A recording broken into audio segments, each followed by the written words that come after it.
दोस्तों बीएसएनआर फैमिली में आपका स्वागत है। दोस्तों आज की वीडियो में बताने जा रही हूँ कि संतान प्राप्ति के लिए और विशेष रूप से जिन भी बहनों को पुत्र प्राप्ति की कामना है तो उनको किन बातों का ध्यान रखना चाहिए। विशेष रूप से 2 बातों का ध्यान अवश्य ही रखें तो निश्चित ही आपको पुत्र की प्राप्ति होगी। दोस्तों उसकी जानकारी देने से पहले अगर अभी तक आपने मेरा चैनल सब्सक्राइब नहीं किया तो सब्सक्राइब अवश्य ही कर ले, ताकि जब भी मैं नई वीडियो डालती हूँ तो सबसे पहले आप तक पहुँच सके।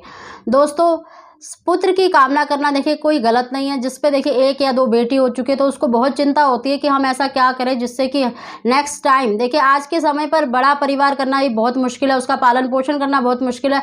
तो हर कोई दंपति ये चाहता है कि हम पे लड़का लड़की दोनों ही हो। तो दोस्तों अगर उनको देखिए 1 या 2 बेटी हो चुकी होती है तो उनको बहुत चिंता होती है, उनको देखिए रात रात तक नींद भी नहीं आती और वो गर्भधारण में डरते हैं कि अगर हम गर्भधारण करेंगे तो कहीं हमें फिर से कन्या संतान ना हो जाए। तो दोस्तों इन बातों का अगर आप ध्यान रखेंगे तो निश्चित ही आपको पुत्र संतान की प्राप्ति होगी। सबसे पहले तो दोस्तों आपको ये बता दूं कि जब भी आप गर्भधारण के लिए मन बना रहे हैं, विचार बना रहे हैं, तो सबसे पहले हस्बैंड वाइफ दोनों ही मन में ये एक निष्ठा, एक सोच ऐसी रखें कि नहीं अब हमें पुत्र ही होगा, पुत्री की ही प्राप्ति होगी। इस तरह से अगर आप अपने मन में भाव बनाते हैं, बिल्कुल मतलब तनिक भी शंका ना रखें कि नहीं हमें लड़की होगी, तो आपको निश्चित ही आपको मतलब पुत्र की ही प्राप्ति होगी। तो ये ऐसा अपने मन में एक मतलब भाव बनाकर रखें, उसको मतलब पूरा विश्वास रखें कि नहीं अगर अब हम गर्भधारण करेंगे तो हमें पुत्र की ही प्राप्ति होगी। इस तरह का एक भाव अवश्य रखें। और साथ ही दोस्तों देखिए जो स्त्री है उसके जो मासिक धर्म होते हैं उसके बाद आपको देखिए अष्टमी जो तिथि आती है उसका प्रयोग नहीं करना है, एकादशी का प्रयोग नहीं करना है, अमावस्या का नहीं, चतुर्दशी देखिए अमावस्या वाली नहीं होनी चाहिए, और जो मतलब पूर्णमासी इस दिनों का आपको बिल्कुल भी प्रयोग करना नहीं चाहिए। और साथ ही देखिए सम दिन और सम तिथि के साथ अगर शनिवार का दिन पड़ जाता है तो वो दिन भी नहीं प्रयोग करना चाहिए। तो दोस्तों इन दिनों का आप बिल्कुल भी प्रयोग ना करें और सम दिन के साथ सम तिथि का ही प्रयोग करें। दोस्तों अगर आपको सम दिन और सम तिथि नहीं पता लगती है तो आप देखिए हमारे कार्यालय से भी निकलवा सकते हैं, क्योंकि बहुत सी बहनें भाई मतलब जो सम दिन और सम तिथि की जो गणना करते हैं वो गणना करने में चूक कर जाते हैं, वो कुछ ना कुछ गलती कर जाते हैं। सम दिन देख लेते हैं तो तिथि उनको पता नहीं लग पाती है। तो अगर आप गलत तिथि का प्रयोग कर लेते हैं तो फिर आपको कन्या संतान के ही चांसेस ज़्यादा होते हैं। साथ ही दोस्तों बहुत सी मतलब ये विचार रखा होता है मन में कि नहीं कृष्ण पक्ष में करेंगे तो कन्या होगी, शुक्ल पक्ष में करेंगे तो पुत्र होगा।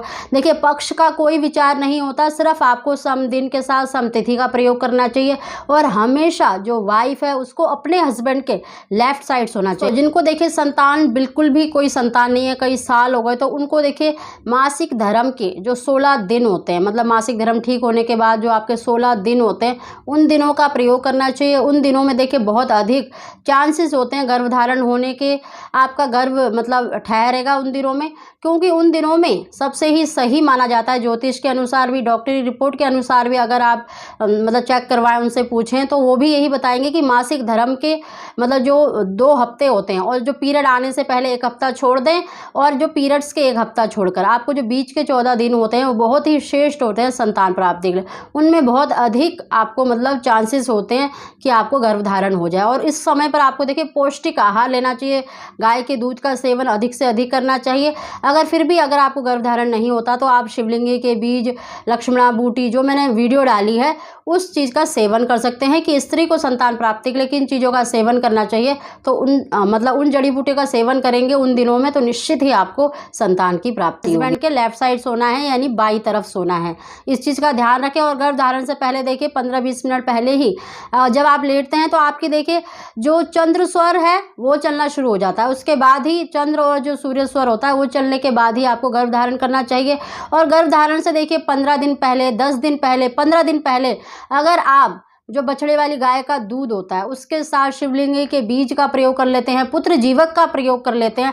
अगर आप दोनों मिक्स करके करें तो ज़्यादा अच्छा है, अगर नहीं तो सिर्फ मतलब पुत्र जीवक भी ले सकते हैं और शिवलिंगी के बीज का भी प्रयोग कर सकते हैं। 1 चम्मच अगर खाली पेट बछड़े वाली गाय के साथ मतलब दूध के साथ ले लेते हैं तो निश्चित ही आपको पुत्र की प्राप्ति होती है। साथ ही दोस्तों आपको देखिए 1 महीना पहले ही पौष्टिक आहार लेना चाहिए और 3 महीने तक पौष्टिक आहार लेना चाहिए। और साथ ही दोस्तों इस समय पर आपको देखिए मदार की जड़ छड़ भी अवश्य ही कमर में धारण करनी चाहिए, तो निश्चित ही आपको पुत्र की प्राप्ति होती है।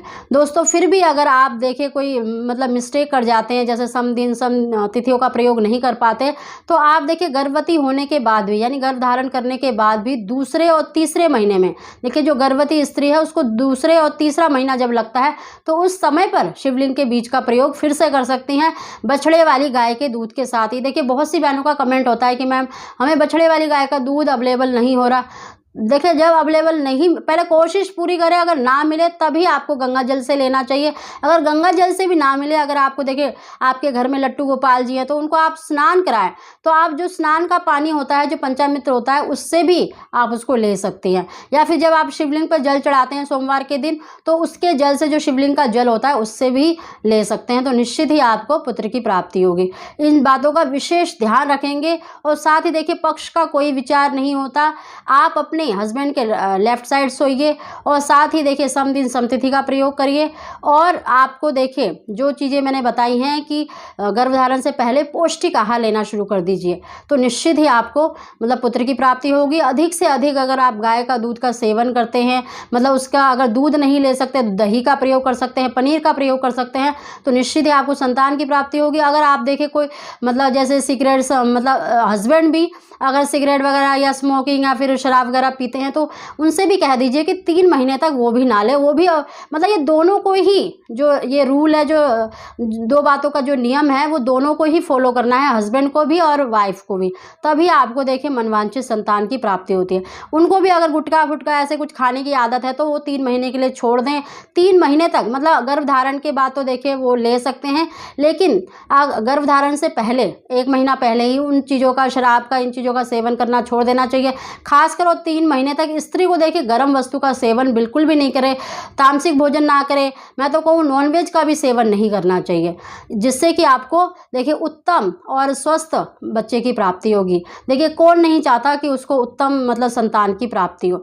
दोस्तों अगर आप इन बातों का ध्यान रखेंगे तो निश्चित ही आपको मनवांछित संतान की प्राप्ति होगी। साथ ही दोस्तों अगर आप फिर भी देखिए सम दिन सम तिथि का प्रयोग करना भूल गए हैं, तो जो गर्भवती स्त्री है दूसरे और तीसरे महीने में देखिए शिवलिंग के बीज का प्रयोग कर सकती है, पुत्र जीवक का भी प्रयोग कर सकती है, लेकिन सिर्फ 7 दिन ही लेना है आपको, आधे चम्मच के करीब बस। और आप देखिए कई बहनों का बार बार कमेंट आता है कि मैं मोरपंख की दवाई का प्रयोग, देखिए वो हर किसी को सूट नहीं करती है, इसलिए मैं रिकमेंड नहीं करूँगी कि आप उसको लें।